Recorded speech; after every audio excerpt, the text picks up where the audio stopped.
पित्रे ब्रह्मोपदेष्ट्रे मे गुरवे दैवताय च प्राप्याय प्रापकायास्तु नमः श्रीनिधये नमः। नमो वेंकटेशाय वेंकटत्वरैवार्क नमः।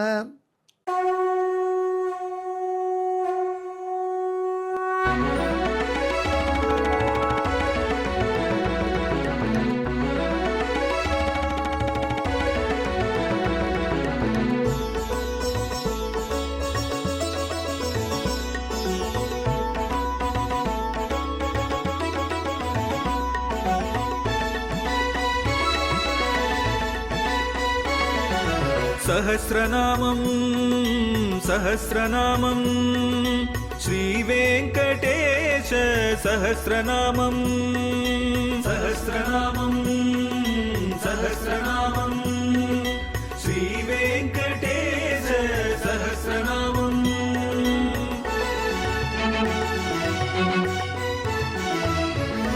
உலகில் கலிவினை தோஷம் அகற்றும் நாமம் சஹஸ்ரநாமம். உயர்வுகளை வாழ்வில் அளிக்கும் நாமம் சஹஸ்ரநாமம். திருமலையில் தினம் அர்ச்சனை நடைபெறும் நாமம் சஹஸ்ரநாமம். திருவேங்கடனின் தரிசனம் காட்டும் நாமம் சஹஸ்ரநாமம். सहस्रनामं सहस्रनामं श्रीवेङ्कटेश सहस्रनामं सहस्रनामं सहस्रनामं श्रीवेङ्कटेश सहस्रनामं। அன்பர்களே, இப்பொழுது நாம் திருவேங்கடமுடியானுடைய திவ்ய சகஸ்ரநாமத்திலே 620வது திருநாமத்தை அனுபவிக்கப் போகிறோம். இது அனசூயானந்தனன் என்பது.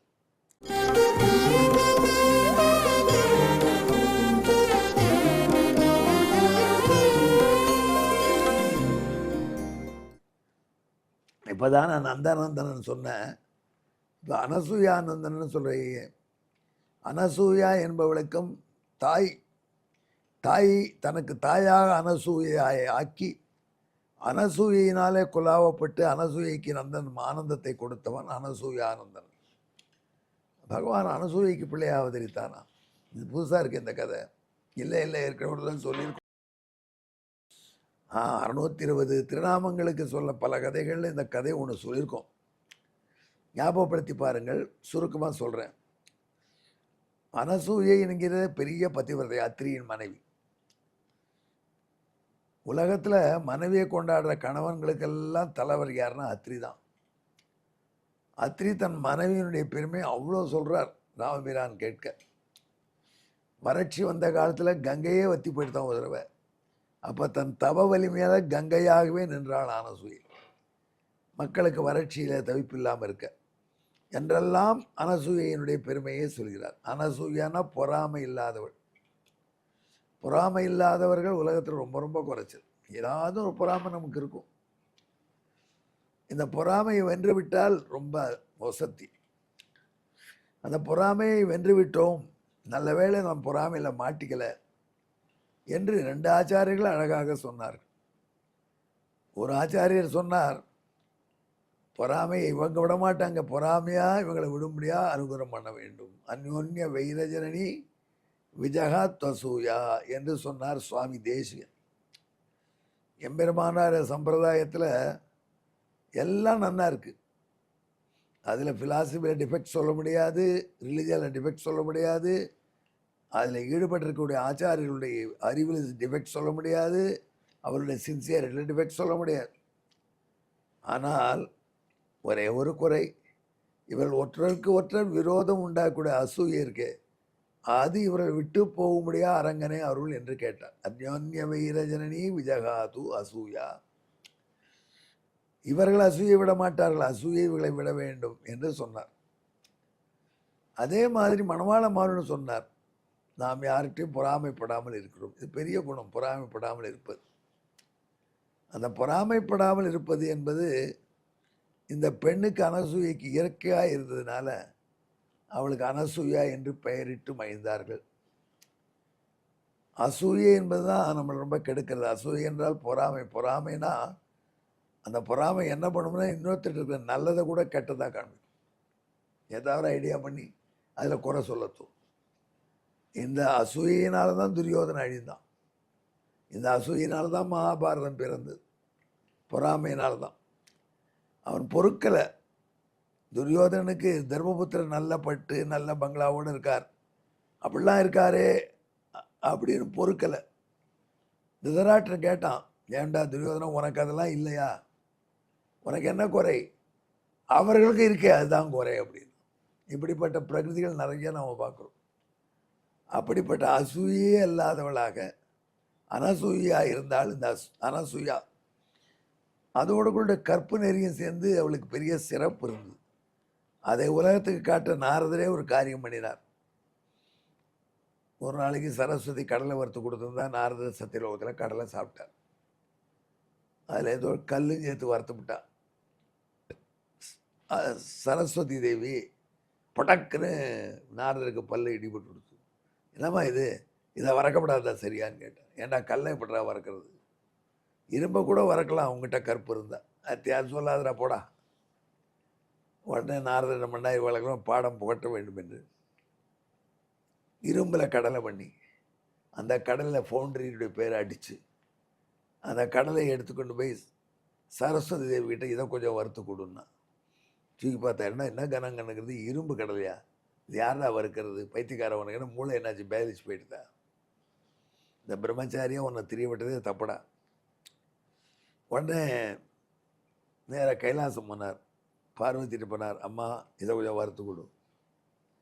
பார்வதி பார்த்தா, சரி வெயில் ரொம்ப ஜாஸ்தி ஆகிடுச்சுனார் தான் உனக்கு, ஊரெல்லாம் சுத்தாதரா அப்படின்னு நான் கேட்குறியா அப்படின்ட்டா. உங்களால் முடியாதா, சரி காரிய வைகுண்டம் போனார். அங்கே லக்ஷ்மி தேவிட்ட வறுத்து கொடுவோ பாட்டினார். எதனா இது இரும்பலையா, எதுக்கடா உனக்கு ரொம்ப நல்ல கடலை வந்திருக்கு ஸ்ரீரங்கத்துலேருந்து, உனக்கு சரி வறுத்தரேன்டா, இந்த கடலை உனக்கு எதுக்கு, இரும்பு கடலைக்கு ஆசைப்படுறீங்கன்னுட்டா. மறுக்க இயலாது என்று 3 தேவிகளும் மறுத்து விட்டார். அந்த கடலையை எடுத்துகிட்டு போனார் நாரதர். மந்தாகினி நதிக்கரையில் அத்திரி ஆசிரமம், மத்திய பிரதேஷ். அங்கே போய் அத்திரி ஆசிரமத்தில் அனசூயிட்ட கேட்டார், இந்த கொஞ்சம் வறுத்து கொடுன்னு. பார்த்தா இரும்பு கடலை, அதுக்குன்னா வறுத்தா போகிறதுன்னா, அதுக்குன்னு ஸ்பெஷல் எடுப்பாக இருக்கும். அவள் போட்டு வறுத்தா சுவாமி, அவளுடைய கற்புனால நல்லா வெந்து போயிடுது. நான் நாரதா சாப்பிட்டு விட்டா. நாரதர் சாப்பிடுவாரா, அதை எடுத்துன்னு போய் சரஸ்வதி காண்பிச்சார், பாரு கருப்பு இரும்பு கடலை வறுத்து கொடுத்துருக்கா. அப்படி ஆரவம் அனசூயை. அதே மாதிரி கைலாசம் போனார், பார்வதிகிட்ட காண்பிச்சார், யார் வறுத்தா, அனசூயை. வைகுண்டத்தில் லக்ஷ்மி தேவி, அனசூயை. இந்த 3 பேர்கள் இப்போ அனசூயக்கிட்ட அசூயை வந்துவிடுச்சு. நமக்கு இந்த ஏற்றம் இல்லையேன்னு அவளுக்கு எவ்வளோ கற்பிலை ஒச்சம் பண்ண வேண்டும் என்று தன் 3 கணவர்களையும் இந்த 3 பேரும் தங்கள் கணவர்களை அனுப்பிச்சா. அவர் சாமியார் வேடத்தில் வந்து பிக்ஷை கேட்டார்கள். அத்திரி ஊர் ஆசிரமத்தில் இல்லாத பொழுது அதுக்கெல்லாம் உட்காருங்கள் பிக்ஷை போடுறேன்னு அனசூயை. அப்போது அவர் தைரியமாக சொன்னார், சாமியார்லம்மா தப்பாக எடுத்துக்கப்படாது, எங்களுக்கு ஒரு விரதம் இருக்குது, எங்களுக்கு பிக்ஷை போடுபவர்கள் ஆடையின்றி பிக்ஷை போட வேண்டும். அவ்வளோதான். ஆடையின்றி அனசூயை பார்த்துட்டா அவளுடைய கற்பே போயிடும். அப்புறம் அனசூயைக்கு இந்த இரும்பு கடலாம் வறுக்க வராது அப்படின்னு நினைத்தார்கள் மும்மூர்த்திகள். அனசூயை சொன்னால் இவ்வளோதானப்பா அப்படின்னா அத்திரி வச்சுட்டு போயிருந்தார் கம்மண்டில். அந்த ஜலத்தை எடுத்து 3 மேலும் புரோட்சித்தாள். 3 பேரும் கை குழந்தை ஆயிட்டா. 3 துளியை கட்டினா குழந்தைய போட்டா, கதவை சாத்தினா அனசூயை, ஒன்று உடலில் ஒரு ஆடையும் இல்லாமல் ஆளுக்கு கொஞ்சம் சாப்பாடு ஊட்டினான். உங்கள் பிக்ஷையாக எடுத்தான்னுட்டா போயிட்டா. போன கணவன்கள் வரவில்லை என்று 3 மூர்த்திகளின் தேவிகளும் வந்து பார்த்தா குவான்னு கத்தின்னு 3 குழந்தைகளும் படுத்துட்டு. கணவன் குழந்தை மாதிரி இருக்கலாம், குழந்தையாக ஆகிட்டா எப்படியா. அவர்கள் அனசூயை கெஞ்சி கேட்டுக்கொண்டார்கள். சரி ஒன்று என் பிள்ளையாகவும் இருக்கட்டும்னு சொல்லி பிரம்மதேவன் அம்சமாக சந்திரனை பெற்றெடுத்தாள் அத்திரியினுடைய மனைவி அனசூயை. பரமேஸ்வருடைய அம்சமாக துர்வாசஸ் வந்தார். நாராயண அம்சமாக தத்தனாக பகவான் அவதரித்தார். அதுதான் தத்தாத்திரேயர். அப்பேற்பட்ட தத்தாத்திரேயர் பெரிய சன்னியாசி, 3 வேதங்களையும் ரட்சித்து கொடுத்த சன்னியாசி. திதண்ட தாரிணா அபூர்வம் விஷ்ணுனா ரக்ஷிதாத்ரி என்று அவருடைய பெருமை சொல்லப்படுகிறது. அவரையே கேட்டா, உனக்கு இந்த ஏற்றம் எப்படி வந்ததுன்னு. ஒரு சாமியாருக்கு இருக்கக்கூடாது பொறாமை, எனக்கு அது இல்லை. உனக்கு எப்படி அது இல்லாத போச்சுன்னு கேட்டால், அது எங்கள் அம்மாவுன்னு அனுக்கிறோம். எங்கள் அம்மாவுக்கு பொறாமையே கிடையாது, அவளுடைய உடம்பில் வந்து பிறந்தனால எனக்கும் இல்லை என்று சொன்னாராம். இதை கேட்டு அனசூயை பெரிதும் வந்தாள். பகவான் சாக்ஷான் நாராயணனே சன்னியாசி வேஷம் கொண்டு வந்து தன் பிள்ளையாகி, நான் இந்த சந்நியாசாசிரமத்தை பொறாமையின்றி பரிபாலிக்கிறேன் என்றால் அதற்கு பொறாமையே நெருங்காத என்னுடைய தாய் அனசூயே காரணம் என்று, அனசூயினால் தான் தனக்கு நல்ல குணம் வந்ததுன்னு சொல்லி கேட்டால் அனசூயை எவ்வளோ ஆனந்தப்பட மாட்டேன். ஒருத்தரை கேட்டால் உங்கள் அப்பா உனக்கு என்ன கொடுத்தாருன்னு, டயபெட்டிஸ் கொடுத்தாருங்கிறான். இதை மாதிரியான மக்கள் இருக்கா உலகத்தில். நல்லதெல்லாம் அப்போ அது நல்ல மூக்கு, நல்ல காது, நல்ல கண்ணெல்லாம் அவன் தானே கொடுத்தா, அது சொல்கிறான மாட்டான்.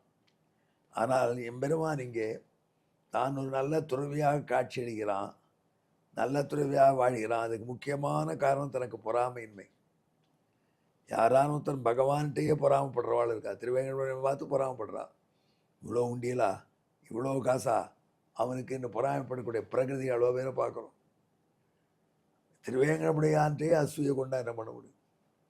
கண்ணபிரான் சொன்ன அர்ஜுன்கிட்ட, இந்த கீதையை யார் யாருக்கையும் சொல்லக்கூடாது, உனக்கு பணிவிட செய்யாதவனுக்கு சொல்லாது அப்படின்னு கேட்டான். தபஸ் இல்லாதவனுக்கு சொல்லாது அப்படின்னா. அப்புறம் சொன்னான், எங்கிட்ட அசூயை யார் படிக்கிறானோ அவனுக்கும் சொல்லாது, மற்றவாள் அவனுக்கு சொல்லாதேன்னு நான் எங்கே மட்டும் எங்கள் அசூயை படிக்கிறவன் என்று விபக்தியை வேற்றுமையை மாற்றி சொல்லியிருக்கான். ஏன்னா இது ரொம்ப பெரிய குரூயல் தன்மை, அந்த பகவான்கிட்டே பொறாமப்படக்கூடியது. அந்த பொறாமை இல்லாமல் இருக்கணும், அந்த பண்பு வரணுங்கிறதுக்கு தான் அனசூய பிள்ளையாக வந்தேன்னு சொன்னால் அது பகவான் ஒருத்தன் தான் அப்படி சொல்ல முடியும். ஆகிய அதை கேட்டு அனசூயை தான் சந்தோஷப்பட முடியும். ஆகையினால்தான் நாரதர் சொல்கிறோம், அனசூயானந்தனாய நமகா. எங்கே என்னுடன் கலந்து ஜெபியுங்கள். அனசூயானந்தனாய நமகா. இதற்கு உள்ள சமஸ்கிருத ஸ்லோகத்தை கேளுங்கள்.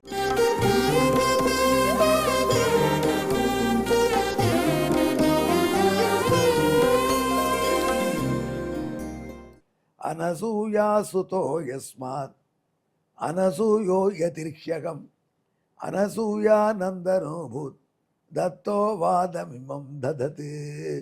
இதுக்கு தமிழ், தத்தன் முகமும் நின்முகம் போலே பொல்லாங்கில்லை பொறாமை இல்லை என்றே அத்ரி கூற கேட்டாள். அனசூயை அகம் மகிழ்ந்தாள், அதனால் அனசூயா நந்தன பேரோனே. அத்ரியே சொல்வரான், இந்த மாதிரி தத்தன் முகத்தில் உன் களை வீசுறது, அம்மா களை வீசினா அந்த பிள்ளை ரொம்ப அதிர்ஷ்டசாலி. அப்படித்தான் அம்மாவுக்கு அனசூய்க்கு ஏற்றம் கொடுத்த பெருமான். எங்கே பக்தர்களுக்கு ஏற்றம் கொடுக்கக்கூடிய அண்ணல் திருவேங்கடமுடியான தியானம் பண்ணி கொண்டு ஜெபியுங்கள். அனசூயானந்தனாய நமகா. நன்றி, வணக்கம். நமோ வெங்கடேசாய. வெங்கடத்துறைவார்க்கு நம.